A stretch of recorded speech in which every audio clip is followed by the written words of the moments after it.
नमस्कार दोस्तों, राधे राधे, जय श्री कृष्णा। एक बार फिर से आप सभी का स्वागत करती हूँ अपने YouTube चैनल पर। दोस्तों, आइए आज सुनते हैं संतोषी माता की व्रत कथा। एक बार की बात है, एक गांव में एक बुढ़िया रहती थी जिसके 7 बेटे थे।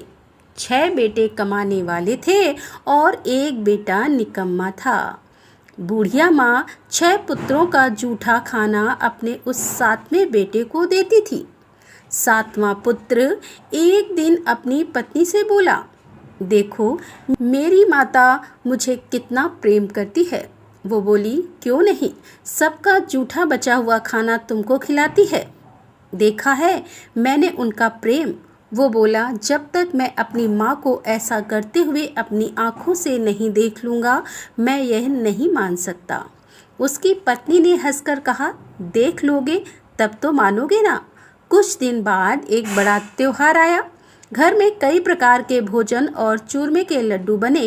वह अपनी पत्नी की बात को जांचने के लिए सिर दर्द का बहाना बनाकर पतला सा कपड़ा सिर पर ओढ़कर रसोई में जाकर सो गया और कपड़े में से सब देखता रहा। उसके 6 भाई भोजन करने आए। उसने देखा कि उसकी माँ ने उनके लिए सुंदर सुंदर आसन बिछाए, 7 प्रकार की रसोई परोसी और आग्रह करके उन्हें भोजन कराती रही।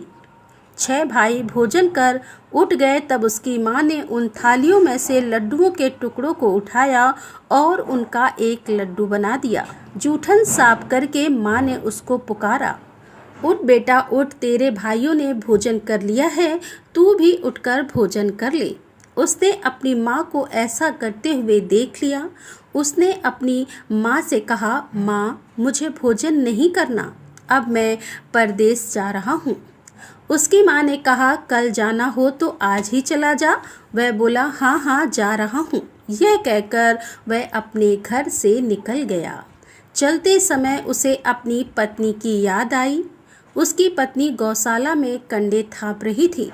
वह वहां जाकर बोला, मेरे पास तो कुछ नहीं है, यह एक अंगूठी है, इसे ले लो और मुझे अपनी कोई निशानी दे दे। वह बोली कि मेरे पास क्या है, यह गोबर भरा हाथ है।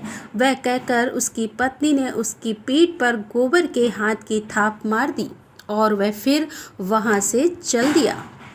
चलते चलते दूसरे देश में पहुंचा। वहां एक साहूकार की दुकान थी। वह वहां जाकर बोला, सेठ जी मुझे नौकरी पर रख लो। साहूकार को भी एक नौकर की सख्त जरूरत थी। साहूकार ने कहा, काम देखकर ही तुझे तनख्वाह मिलेगी। उसने कहा, सेठ जी जैसा आप ठीक समझे, और उसे साहूकार के यहाँ नौकरी मिल गई। वह वहाँ दिन रात काम करने लगा। कुछ दिनों में दुकान का लेन देन, हिसाब किताब, ग्राहकों को माल बेचना, सारा काम उसने संभाल लिया। साहूकार के 7-8 नौकर थे। वह सब यह देखकर चक्कर खाने लगे, लेकिन उसने अपनी लगन, परिश्रम और ईमानदारी से सभी को पीछे छोड़ दिया और उसे अपने किए का फल मिला। सेठ ने भी उसका काम देखा और 3 महीने में ही उसे मुनाफे में साझेदार बना लिया। परिश्रम करते करते 12 साल बीत गए और वह उस नगर का एक नामी सेठ बन गया और सेठ अपना सारा कारोबार उस पर छोड़कर वहां से बाहर चला गया। अब उधर उसकी पत्नी पर क्या बीत रही थी, वह सुनते हैं कि सास ससुर उसे दुख देने लगे। घर का सारा काम करवाकर उसे लकड़ी लेने जंगल भी भेजते थे और इसी बीच घर के आटे में जो भूसी निकलती उसकी रोटी बनाकर रख दी जाती और फूटे नारियल की नरेली में पानी डाल दिया जाता। इस तरह उसे खाना दिया जाता और उसके दिन इसी तरह बीत रहे थे। एक दिन जब वह जंगल में लकड़ी लेने जा रही थी तो उसे रास्ते में बहुत सी स्त्रियां संतोषी माता का व्रत करते हुए दिखाई दी। वो वहां खड़ी होकर पूछने लगी कि बहनों, तुम किस देवी का व्रत कर रही हो और इसे करने से क्या फल मिलता है? इस व्रत को करने की क्या विधि है? यदि तुम अपने इस व्रत का विधान मुझे समझा कर कहोगी तो मैं तुम्हारा बड़ा एहसान मानूंगी। उनमें से एक औरत ने कहा, सुनो, यह संतोषी माता का व्रत है। इसको करने से निर्धनता, दरिद्रता का नाश होता है, लक्ष्मी आती है और मन की चिंताएं दूर होती हैं। मन को प्रसन्नता और शांति मिलती है। निपटी को पुत्र मिलता है। अगर प्रीतम बाहर गया हो तो वह शीघ्र ही लौट आता है। कुंवारी कन्या को मनपसंद वर मिलता है। चलता हुआ मुकदमा खत्म हो जाता है। कलह कलेश खत्म हो जाते हैं और सुख और शांति होती है। घर में धन जमा हो जाता है और धन जायजा का लाभ होता है तथा और भी कुछ मन में कामना हो तो सब संतोषी माँ की कृपा से पूरी हो जाती है। इसमें कोई संदेह नहीं है। उसने पूछा कि यह व्रत कैसे किया जाता है, यह भी बताओ तो तुम्हारी बड़ी कृपा होगी। वो स्त्री कहने लगी कि बिना परेशानी, श्रद्धा और प्रेम से जितना भी हो सके प्रसाद लेना, 5 पैसे से सवा आने तथा इससे भी ज्यादा शक्ति और भक्ति के अनुसार गुड़ और चना लेना, हर शुक्रवार को निराहार रहकर कथा कहना और इसके बीच क्रम नहीं टूटे, लगातार नियम पालन करना। कथा सुनने वाला कोई ना मिले तो घर में घी का दीपक जलाकर उसके आगे जल का पात्र रखकर कथा को कहना या सुनना, परंतु नियम ना टूटे। जब तक कार्य सिद्ध ना हो नियम का पालन करना और कार्य सिद्ध हो जाने पर व्रत का उद्यापन करना। 3 महीने तक ऐसा करने पर माता पूरा फल प्रदान करती है। यदि किसी के ग्रह खोटे हों तो माता 1 वर्ष में अवश्य उन्हें भी सही कर देती है। कार्य सिद्ध होने पर ही उद्यापन करना, बीच में नहीं। उद्यापन में 2.5 सेर आटे का खाजा तथा इसी के अनुसार खीर तथा चने का साग बनाना, 8 बच्चों को भोजन कराना, जहाँ तक मिले देवर जेठ भाई बंधु कुटुंब के लड़के लेना, ना मिले तो रिश्तेदार और पड़ोसियों के लड़कों को बुला लेना, उन्हें भोजन कराकर अपनी शक्ति के अनुसार दक्षिणा देना, माता का नियम पूरा करना और ध्यान रखना कि उस दिन घर में कोई खटाई ना खाए। यह सारी बात सुनकर वह वहां से चली गई। रास्ते में लकड़ी के बोझ को उसने बेच दिया और उन पैसों में गुड़ और लेकर माता के व्रत की तैयारी करने के लिए आगे बढ़ी। रास्ते में संतोषी माता के मंदिर में जाकर माता के चरणों में लौटने लगी और विनती करने लगी कि माँ, मैं दीन हूँ, निपट मूर्ख हूँ, व्रत के नियम नहीं जानती, मैं बहुत दुखी हूँ। हे माता, मेरे दुख को दूर कर, मैं तेरी शरण में आई हूँ। माता रानी को उस पर दया आ गई। एक शुक्रवार बीता कि दूसरे शुक्रवार को ही उसके पति का पत्र आया और तीसरे शुक्रवार को उसका भेजा हुआ पैसा भी आ गया। यह देखकर उसकी जेठानी सब मुंह सिकोड़ने लगी। इतने दिनों बाद इतना पैसा कहाँ से आया? उनके लड़के ताने देने लगे।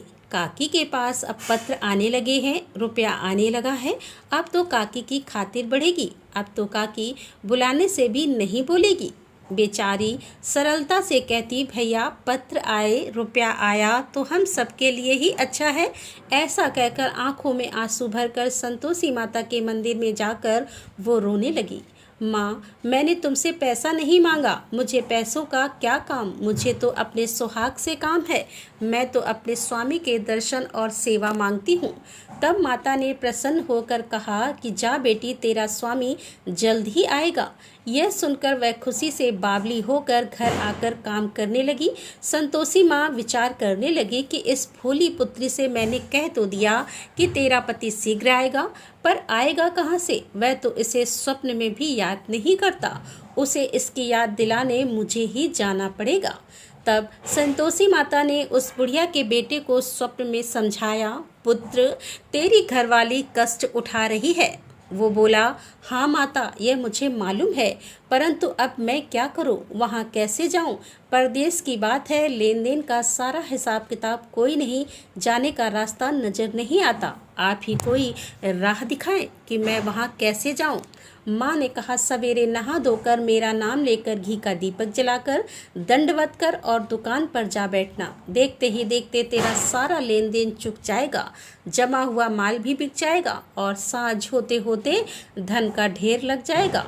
वो अगले दिन सुबह जल्दी उठा। उसने अपने मित्र, बंधुओं और परिचितों को स्वप्न में माता के द्वारा कही गई बात सुनाई। वह सब उसकी बात सुनकर उसका मजाक उड़ाने लगे। वो कहने लगे कि कभी सपने भी सच होते हैं। एक बूढ़ा व्यक्ति बहुत समझदार था। वो बोला, देखो भाई, मेरी बात मानो, देवी ने जैसा कहा है वैसा ही करना, ऐसा करने में तेरा क्या जाता है।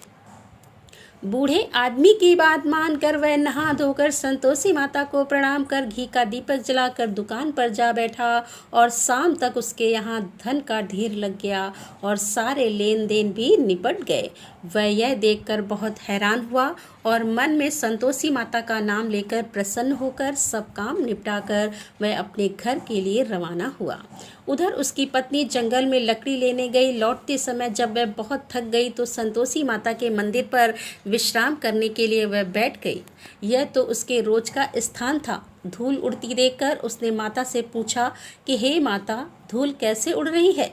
माता ने कहा, हे पुत्री, तेरा पति आ रहा है। अब तू ऐसा कर, इन लकड़ियों के 3 बोझ बना, एक नदी के किनारे रख दे, दूसरा मेरे मंदिर पर और तीसरा अपने सर पर रख ले। तेरे पति को लकड़ी का गट्ठर देखकर तुमसे मोह पैदा हो जाएगा।